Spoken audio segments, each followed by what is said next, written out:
এখন ছাগলের রক্ত খাচ্ছি, তোদেরকে পেলে তোদেরও রক্ত খাব।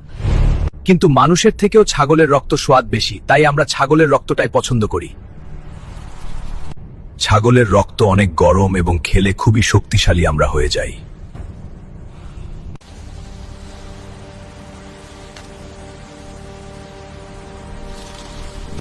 ওরা এমন করে কি দেখছি ছাপছি, ভুল করেও এই জঙ্গলে হাসিস না, মাফ করবে।